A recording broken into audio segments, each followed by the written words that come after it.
Good morning. Let's have a play with a little clean guitar. This is without. This is with just a wet, kinda beautiful pitches and reverb.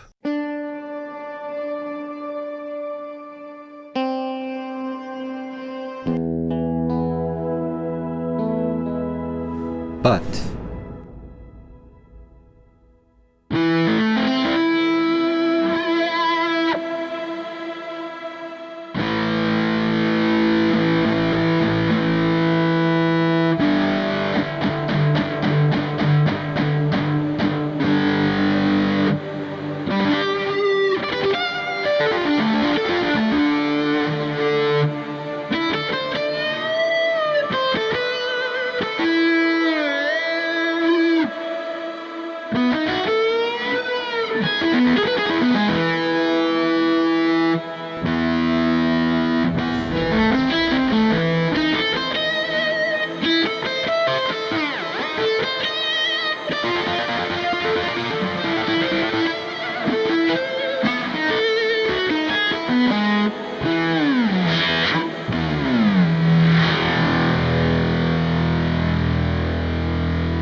again, the dry.